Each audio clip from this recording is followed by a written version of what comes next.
permanece para siempre.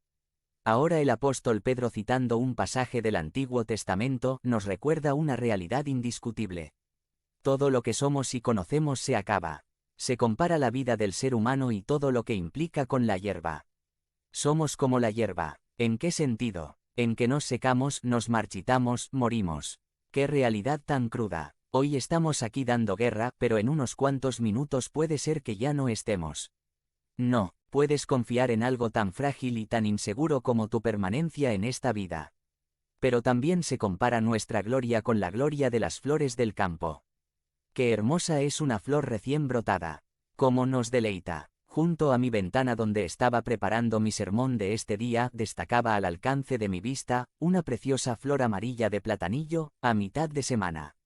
Pero saben, hoy en la mañana cuando me asomé por mi ventana, ya solo era un puñado de hojas secas y muertas. ¿A dónde se fue su gloria? Así es toda gloria del ser humano. Hoy somos reconocidos, alabados. Hoy nos dan muchos likes y tenemos muchos seguidores. Hoy tenemos poder y autoridad sobre otros. Hoy tenemos poder adquisitivo para lograr proyectos que nos forjen un nombre y tantas otras cosas que podemos hacer buscando la gloria que hay en ellas. Pero, el recordatorio que nos da la Escritura es que toda la gloria del hombre es como una flor que cae. No hay nada en nosotros mismos seguro, permanente y firme en lo que podamos depositar nuestras vidas. Y es que muchos tendemos a vivir como si fuéramos a estar para siempre por aquí y como si nuestra gloria nunca fuera a desaparecer.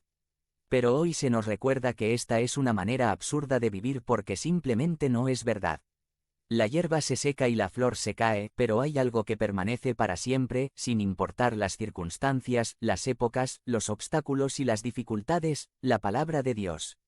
En un mundo en el que se nos dice que todo cambia, que todo es relativo, que cada persona tiene su verdad, que cada época tiene su ideología y sus tendencias que debemos adoptar, somos llamados a vivir de manera contracultural y descansar nuestra vida solamente en lo que permanece inmutable por los siglos de los siglos, la palabra de Dios. No hay mejor fundamento para tu vida que aquello que no será conmovido por más tormentas, huracanes y embates que vengan. Si quieres vivir sobre algo seguro, entonces, vive centrado en la palabra de Dios. Los estatutos, mandamientos y verdades reveladas en la Escritura es lo único que le va a dar sentido a nuestras vidas en el mundo absurdo del relativismo en el que vivimos. Por eso, nuestra herencia reformada sola Escritura sigue siendo la respuesta para nuestras vidas. Una vida reformada se somete a la Escritura como la única autoridad suprema e incuestionable. Y que perdura para siempre. La palabra de Dios es lo que nos hace nacer de nuevo, es lo único que permanece, pero hay una tercera verdad en este pasaje acerca de la palabra de Dios que la hace indispensable para guiar nuestras vidas como creyentes en Cristo, para vivir una vida reformada. Lo tercero que encontramos es que la palabra es lo que hemos recibido. 25b.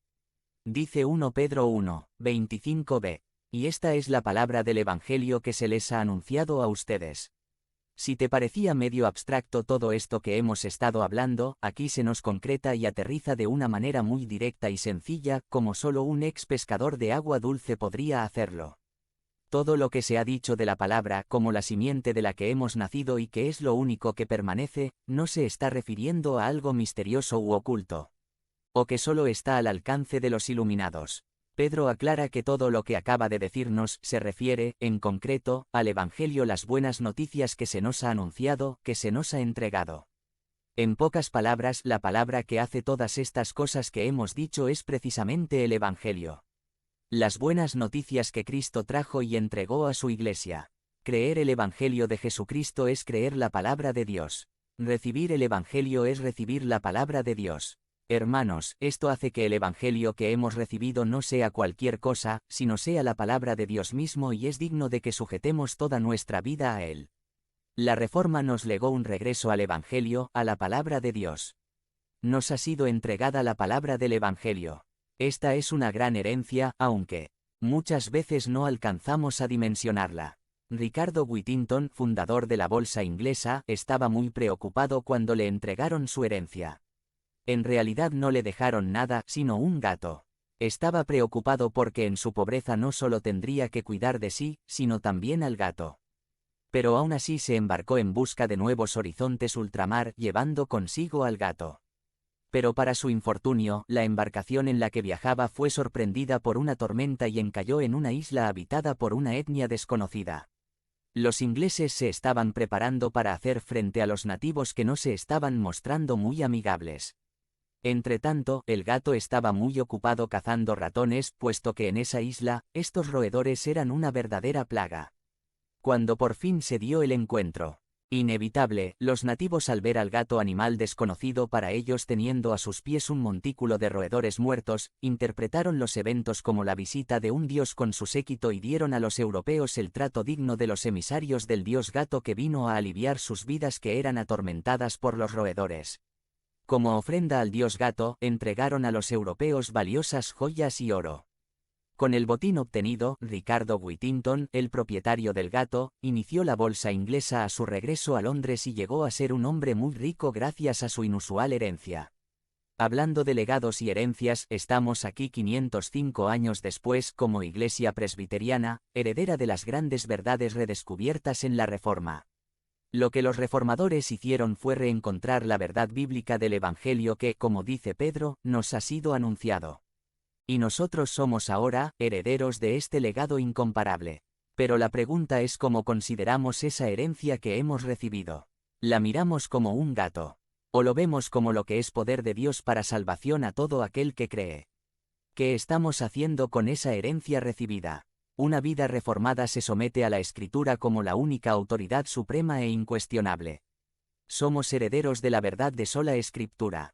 ¿Y ahora qué debemos hacer para vivir de acuerdo con esto en nuestra vida reformada? 1. Estudia la palabra. Si en verdad la Escritura es nuestra autoridad suprema e incuestionable, no hay otra manera de conocer la verdad de Dios que estudiando su palabra. El estudio de la Escritura te hará crecer en sabiduría de maneras inusuales y asombrosas. Comienzas a tomar mejores decisiones. Comienzas a distinguir el camino recto del torcido con una habilidad cada vez mayor. La Escritura te dará sabiduría para decidir qué hacer, por ejemplo, cuando tengas un jefe áspero y gruñón, cuando tu cónyuge no te esté tratando como debiera, cuando se presenten oportunidades de hacer nuevos negocios pero hayan condiciones un poco turbias, cuando tengas que decidir si inicias o no una relación o con quién te relacionas. En fin, la Escritura tiene el efecto de mejorar sustancialmente nuestras vidas al proveernos más y más sabiduría para decidir entre lo bueno y lo malo, entre lo bueno y lo mejor, entre lo que conviene y lo que no, entre lo peligroso y lo seguro, entre lo que glorifica a Dios y lo que no. En general, no estoy en contra de que veas alguna serie por aquí y por allá, pero si te digo que, si dedicáramos al estudio de la Escritura, por lo menos, la mitad del tiempo que dedicamos a nuestra serie, nuestras vidas comenzarían a ser radicalmente diferentes. Estudia la palabra. 2. Aplica la palabra. La palabra de Dios no es información para llenar nuestra cabeza de datos interesantes o para ganar discusiones religiosas, sino es para inundar nuestras vidas diarias con el Evangelio de tal manera que se vea para quién y para qué vivimos. Saber qué dice la Biblia acerca de cómo es y qué hace un buen esposo no te llevará muy lejos si solo es un dato memorizado, y no estás intencionalmente aplicando eso que sabes a la manera en la que actúas cuando tu esposa te pide que la ayudes en algo cuando ya está en lo mejor el partido de fútbol en la tele o ya te acostaste a descansar. No llegarás muy lejos como hijo cristiano si puedes repetir de memoria los 10 mandamientos, pero cuando tu mamá te pide que saques la basura buscas todas las maneras de evitar cumplir el que dice, honra a tu padre y a tu madre. En fin, la Biblia no solo se estudia, sino, sobre todo, se vive. 3. Comparte la palabra. Si la palabra es lo que hemos recibido, entonces la palabra es lo que debemos compartir. Si la palabra es la que da vida y es la única base segura para la vida, entonces ¿qué necesitan las personas que nos rodean? Lo mismo que nosotros, la palabra del Evangelio. No se puede recibir la palabra y quedártela para ti mismo, sino es para compartir. Eso que has recibido todos estos años es tiempo de compartirlo a través del discipulado de alguien más. La palabra recibida debe volverse palabra compartida. Sola Escritura es vivir sometidos a la autoridad incuestionable de la palabra de Dios. Que el Señor nos ayude a seguir reformando nuestras vidas siendo cada vez más fieles y apegados a la Escritura para la gloria de Dios. Conviértete en miembro del canal y sé un instrumento de la palabra de Dios. No dejes pasar esta oportunidad de impactar vidas. Haz clic en el enlace de la descripción ahora y ayúdanos a difundir la palabra de Dios. Los poderosos hombres de valor. By James Dina. Sumari. Poderosos hombres de guerra vinieron con un corazón perfecto a Hebrón para hacer a David rey de todo Israel, y todo el resto de Israel también tenía un solo corazón para hacer a David rey. No puedes cumplir el destino sin tus ayudantes del destino, los poderosos hombres de valor.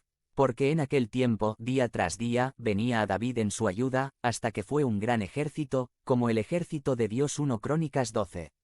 22. David fue un gran rey de Israel, tuvo varios enemigos y Dios lo preservó donde quiera que fuera. 1 Crónicas 18. 13. Dios lo amó mucho. David obedeció a Dios y escuchó diligentemente sus palabras, y la misericordia de Dios estuvo siempre con él, la misericordia segura de David. Isaías 55. 3. No tuvo un camino fácil hacia el trono del rey, pero hombres poderosos de valor vinieron a ayudarle a llegar a ese gran trono. Necesitamos hombres valientes en nuestras vidas para cumplir con nuestro destino. No puedes hacerlo todo solo. No puedes hacerte grande a ti mismo. Se necesitan hombres poderosos de valor y ayudantes del destino para que alcances tu potencial.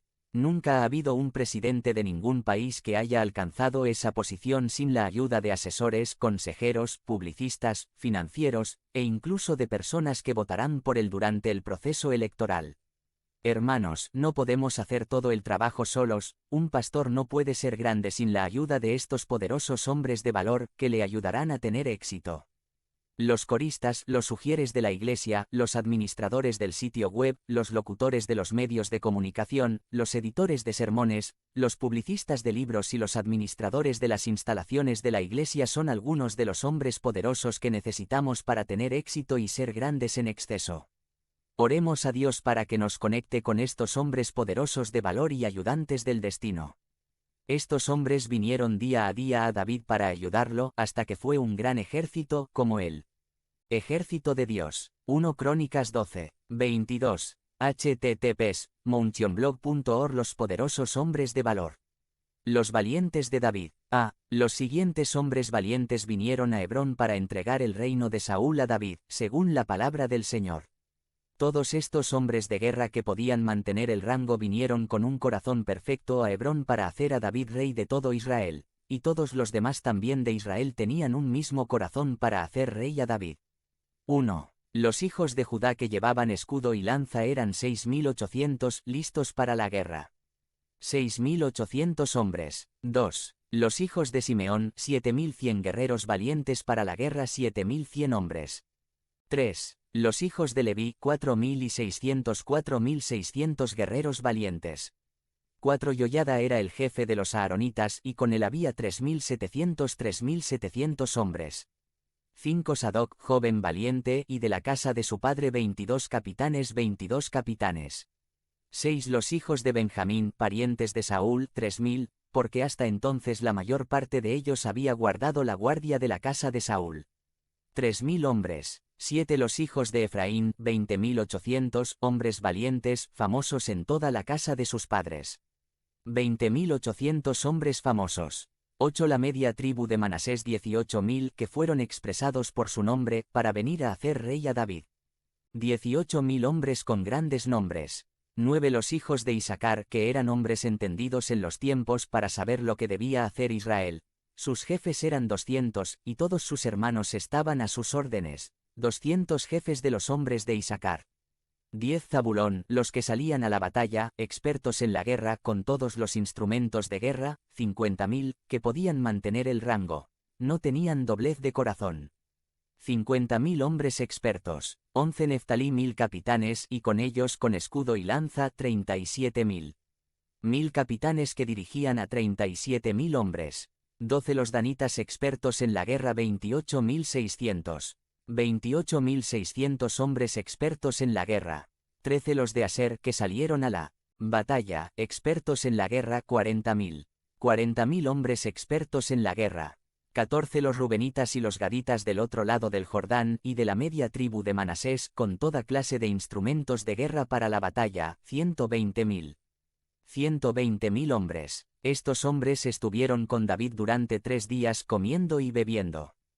Además, los que estaban cerca de ellos, hasta Isacar, Zabulón y Neftalí, trajeron pan en asnos, camellos, mulos y bueyes, y carne, harina, tortas de higos,